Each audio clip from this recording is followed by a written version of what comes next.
எனக்கு மேரேஜ் ஆகி ஒரு ஹஸ்பண்ட் இருக்காருன்றத இந்த ரூம்ல ஒரு தடம் கூட வைக்காம எல்லாரும் சேர்ந்து அழிச்சிருக்காங்க. எதுக்கு என்கிட்ட போய் சொல்லணும்?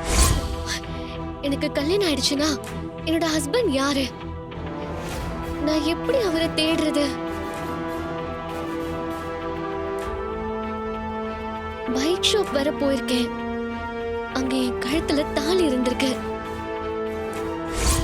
உங்களுக்கு ஏற்கனவே கல்யாணம் ஆயிடுச்சு. நடந்த ஆபரேஷன்ல நீங்க அந்த மெமரியை இழந்திருக்கீங்க. இது எல்லாம் தெரிஞ்சுதான் உங்களுக்கு இன்னொருத்தரோட கல்யாணத்துக்கு ஏற்பாடு பண்ணிருக்காங்க. அப்போ அந்த ராதிகா வந்து என்னை பத்தி சொன்னதெல்லாம் சரிதான். கடவுளே, இதெல்லாம் யோசிச்சு என் தலையே சுத்துது.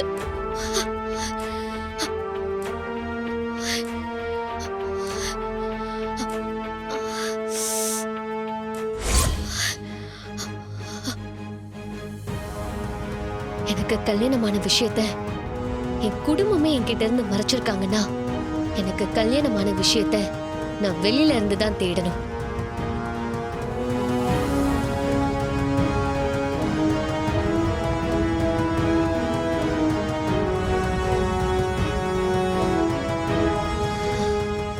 எனக்கு மேரேஜ் பண்ணிருந்தா கண்டிப்பா இங்க இருக்கிற ஏதாவது ஒரு பெரிய மண்டபத்துல தான் பண்ணிருப்பாங்க. நம்ம ஊர்ல மொத்தமே 3 நாள் மேரேஜ் ஹால் தான் இருக்கு. அங்க போய் புக்கிங் லிஸ்ட விசாரிச்சா எனக்கு எப்போ மேரேஜ் நடந்தது, யார் கூட நடந்ததுன்னு ஈஸியா தெரிஞ்சுக்கலாம்.